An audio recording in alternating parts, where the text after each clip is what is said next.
I am your host, Leah Love, and thank you for joining in and tuning in to Forum 360, where we have a global outlook from a local view. Today, we are so excited to have another local small business owner today, and her name is Erika Hill. So, hello, Erika. Thank you for joining us. Hi, Leah. Thanks for having me. So, today we're going to talk about how to connect with your network on a deeper level. And I know that can be challenging right now, especially when everybody's doing everything virtual versus in person to really build those connections. So, I'm really excited to dive in deeper with that. So let me tell you guys a little bit about Erika. I had the pleasure of meeting her with the Goldman Sachs 10,000 Small Businesses Program. Outside of that, she owns Careerlog. She oversees the launch and operation of professional development engagement initiatives for organizations, including Goldman Sachs 10,000 Small Businesses, NASPA Student Affairs Administrators in Higher Education, The Ohio State University, Nationwide Children's Hospital, the Columbus Metropolitan Library, and a host of other companies. She uses experiential solutions to bring your desired program the exposure, social impact, and high return on your business objectives. So thank you again with all that you do for taking time out to talk to us today. Sure. So let's get into it. So how did you begin on your career path? So the start of my career path was actually a completely different field. I graduated with a degree in IT and hated it while I was completing the degree and hated it after I left. But I didn't know what else to do with just my desires and thoughts around what field I wanted to be in and what type of work that I enjoyed. And of course, growing up, some people are given the awareness of following their dreams or given the awareness of tapping into their natural talents and skills. And then others are just like, get a good job, right? Just whatever you do, get a good job so that you can have more than you had growing up or had more than your parents had. And so I was free to follow my dreams if I had any, but at the same time, there was no cultivation of that. So it was more so on the default of, get a good job. So with that, I had to really reset and determine, how am I going to be happier in what I do every day? And that, that took a lot of thought, and it took a lot of interaction outside the office. And that led me to a lot of volunteering experiences that came in handy because I did end up switching careers after 5 years of being in IT. And I built my resume off of that volunteer experience. So I was very, I never was hesitant on asking questions or requesting information or more even information on opportunities that I think are in reach. And so, in constructing that resume, it was definitely the result of getting that first job, which was actually in the event management field, which I found out that I enjoyed doing through the volunteer opportunities, that I saw, okay, well, I can make this what I want to make it. I can make my career it go in the direction that I want it to go in. So with that, that's how I got started in tapping into what does it mean to go down your career path and make it your own. Awesome. So then when did you start Careerlog? So I started Careerlog actually 2 years ago, but I officially launched it as a product line in 2020. And so January 2020 was the official launch of the stationery business and the additional products that I provide in the line of cards and notepads and mugs and even advice cards that are specifically geared towards career-oriented professionals. So how can they utilize these cards? What would they be good for? So the cards are specifically for networking and for building on the relationships you have in your professional life. So, and that could take many forms. It could be as simple as wishing your coworker a happy birthday, all the way to thanking someone for being a referral, if you're in the job market, to congratulating a colleague on an award that they've won, or just acknowledging your team and all the value that they bring to the work and the projects that you have. So there are a variety of ways that you can leverage the note cards that meet your specific professional goals. Okay. And are they good for individuals only, large companies, small companies, and how can they most effectively use them? The most direct consumer are individuals, but who I market to is more of a business to business relationship. So I seek out retailers who want to carry the cards and the products in their shops, in their online shops and brick and mortar shops. And in addition to that, I seek out organizations, whether they're for-profit or nonprofit, small business owners, and even independent contractors who want to buy the products in bulk, either as gifts for their clients or their employees, or to use in their own professional networking strategies. So take me through how you developed this concept. What was the problem that you were trying to solve with it? Or what did you find as the challenges that, people needed this? It was more starting out as me questioning what did I want to do in helping those with their career. Because as I helped myself through different job interviews and through updating my resume and networking with other people, friends and acquaintances would come to me and say, well, how did you go about doing that? How did you go about getting that opportunity? Or how did you go about connecting with that person? And I thought, is this taking me down the road of being a career coach or helping, with resume writing, or is it taking me in a different direction? And I knew that I had a lot to say, but I didn't want to really, it didn't sound fun to me to write other people's resumes or to try to direct them, especially when, I'm used to directing myself, but not necessarily telling someone else what they should do with their career path. So all the things that I thought to myself as far as what I consider best practices or different things that people can use in their networking, I thought, okay, maybe a card line would be the way to go to get that message across. And so that's how that formed, because I always wanted to do more of a product-based business versus a service-based business. And this is something that I thought, okay, I can have those funny things, I can have those impactful messages that get that message across for that person who may find it difficult to network face-to-face or cold calling or just, connecting with people that they don't know. And this will serve as a warm introduction just for themselves, even if there's not someone else who can make that warm introduction for them. All right, so I am an introvert, and I always have a hard time when I have to go out and network. And I know this one lady told me, just always stand by the food because everybody's got to go to the food, right? So, what would be some tips that you would give people who do really struggle with that because of their personality type? I would say the messages that you send, that you write, whether it be email, whether it be a note card, or even a phone call, I'm all about conversation. So it's I would say write how you converse.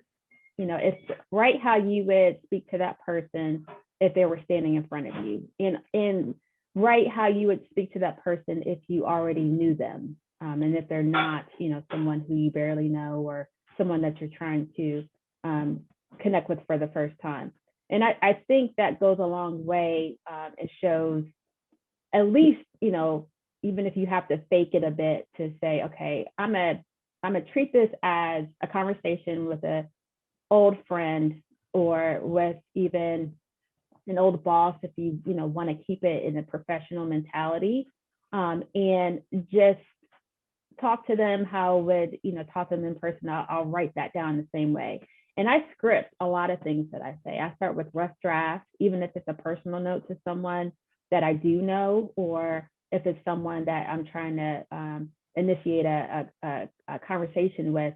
I draft it out on a scratch piece of paper before I put it down on that card and mail it out. And that, just like writing a paper, just like writing a proposal to submit, you could do that same thing, even if you're simply wishing someone a happy birthday, you don't want to mess up the card, or if you want to get the wording right before you, just put it down on ink. So scripting to me is underrated because a lot of people want to go off the cuff and say, oh, well, it's not a big deal to open up a card and write something down, but then you can screw it up 50 million ways just because you didn't prepare yourself ahead of time.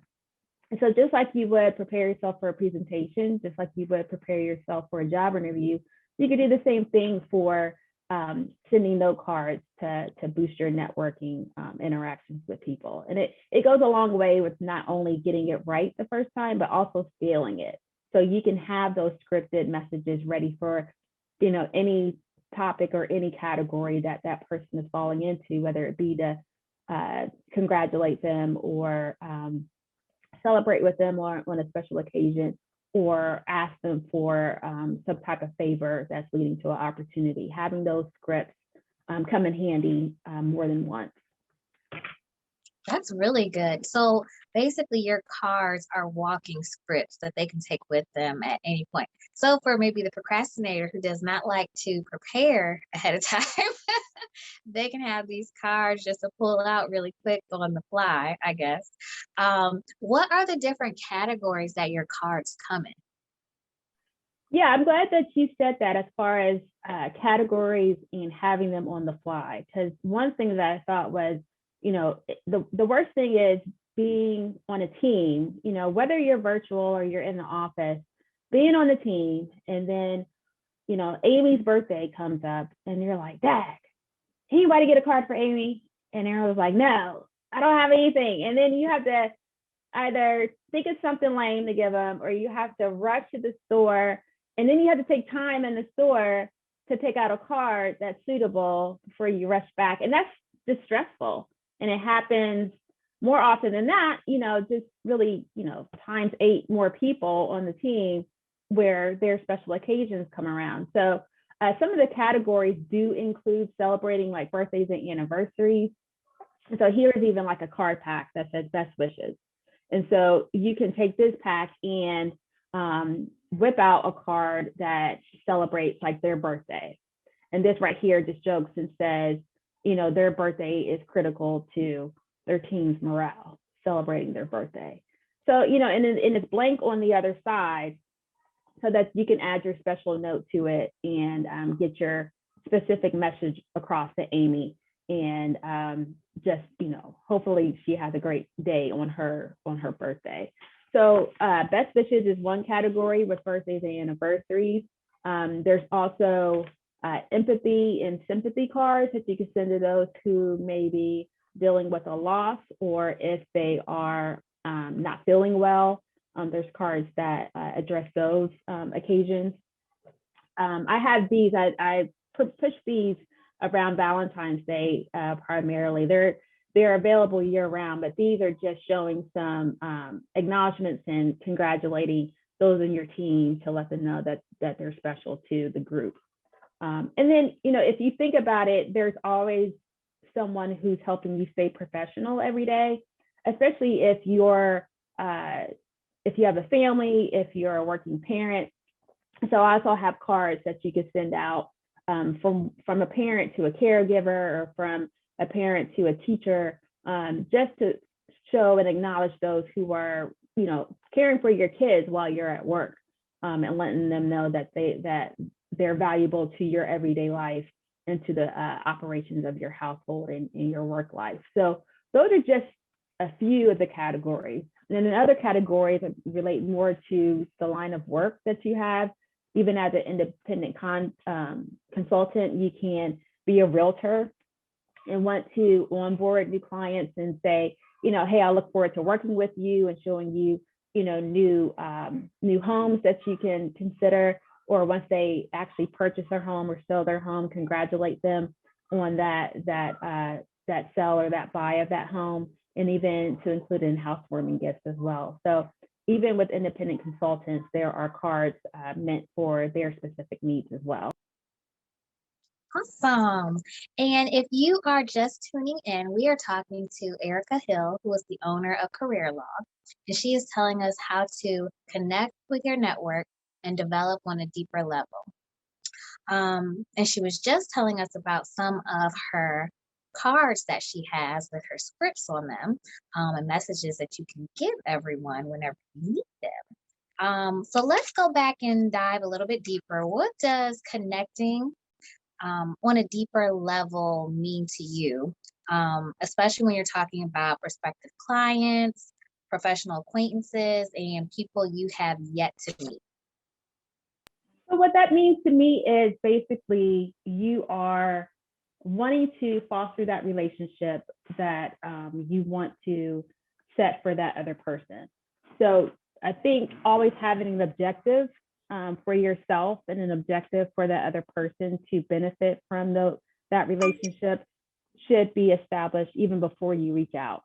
So that could include, if you're a job seeker and you want to build connections in a certain industry, then, having in mind that, okay, I want to connect with this person to learn more about this industry, not necessarily to get a job, but, of course, that will always be a pleasant, surprise or cherry on top if they do have any opportunities open.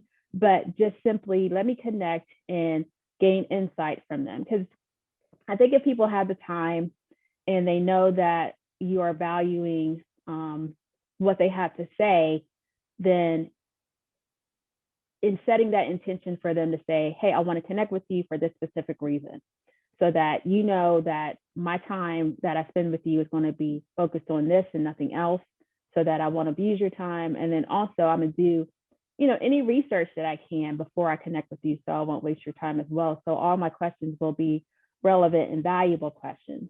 And then just topping it off with, with a note afterwards to say, I really appreciate, what you provided and helping me learn more about this industry. I would love to grab lunch sometime, or send any connections your way if there's, other information that they may need that you picked up on in your conversation. There's always something to pick up on in the conversation that you can add to your handwritten messages for them, either after that encounter or following up later to, come across information to pass on to them.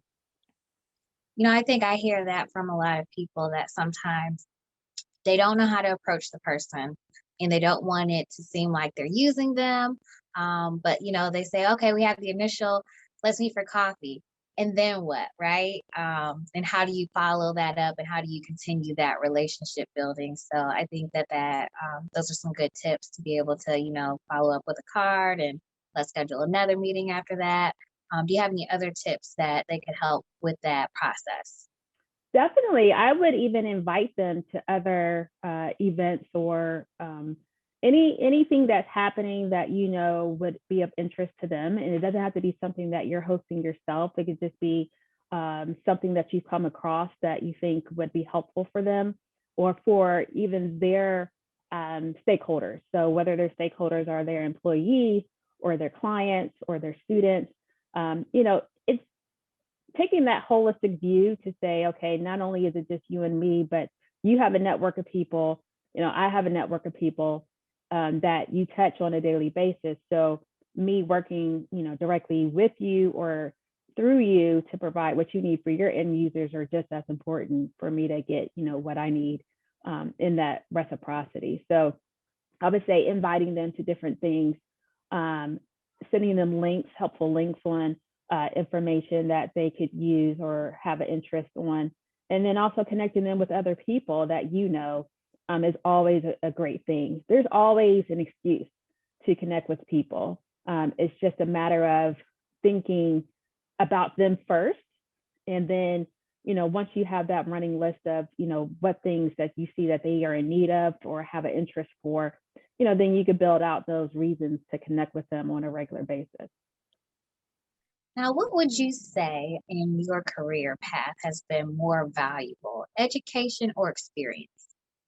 That's a really good question, because on one side, with education, that is something that you can always teach people. You can teach people with both experience and education, especially if the education is in an area of expertise that others may not either understand. Definitely with natural talents that you have built your experience with and gain additional education on. When things don't come easy to someone, but it comes easy to you, that's your first and foremost, tool to use to connect with other people. Because the moment someone's frustrated or distracted or not really getting ahead in the area that, just comes naturally to you, then, you're their best friend, if you could help them get it done in a timely manner and with little effort. So, I would say always tap into your natural talents and always actually build on those through experience and through education, so that you can always use that as a key tool in your toolkit. So I'm a bit torn between both the experience and the education. That was a really good answer, though. And I think you need both. They're probably both just equally as valuable Hmm. to your success if you let them be, right? Right. um, Absolutely. so you are a small business owner as well as still working in corporate. How do you maintain that work-life balance? Most of the time I do, and sometimes I don't. So, there's always some type of, I'm like, even right now, as we speak, my son is on spring break. And I tried to stay constructive as a parent and said, I'll set a timer to let you know when we can talk again after my interview. And he was like, okay, that didn't work. I thought it was brilliant, but, that didn't really happen as well. So, I got my background up. This is not my real office. And, so you just have to have those tools to help balance out your world and the people who are in it. So, I don't have any success stories or necessary, sometimes it works for that day and sometimes it doesn't. I think letting go of the word balance is the first thing that people should do, and just count their wins, as you get them. And so sometimes those wins are with your family, and sometimes they're in business, and sometimes they're both, for that day or that week. But balance is, in my opinion, like just not a real thing. So yeah. Okay, in our last minute, how has COVID shifted the way that you do things? Um, so COVID, I guess the most significant change has been working from home versus going into an office. And for me, that has worked out very well. Just removing that commute time and being able to parse out my day accordingly, so that I could get the most out of it. Uh, it's helped me leverage not only being able to focus on things, but even to balance out, even health wise, not being on the go as much to commute here and to commute there and try to tackle things within a certain amount of time that you're physically in the office. I take more walks now. I black out my time to say what I'm focusing on in the morning when I'm most alert versus what I can get done at 3 o'clock, where my mind's like, okay, I think we're here, but not as quite as we were before noon today. And so just learning yourself, learning your body, it's funny because I have two kids, and my 2-year-old just asked me the other day, she says, am I a morning person or a nighttime person? That's a great question. I said, I don't know, because, she will do what she needs to do if it's early in the morning, but then she wants to get a good night's sleep at the same time, even if she wants to stay up. So I'm like, I don't even know what you are, but I'm really happy you're asking that question for yourself, especially, at the age of 10. But I think everyone should ask that question, because there are, decisions that you have to make, and there are so many hours in the day and so much energy that you have, that you really do have to know what that answer is. When does my energy leave me? When am I the most clear-minded during the day? And, when do I need to give myself a break so that I can rejuvenate? I think, you need to learn that self for everyone needs to learn that. I agree wholeheartedly. And I thank you so much for your time. We will have to connect offline.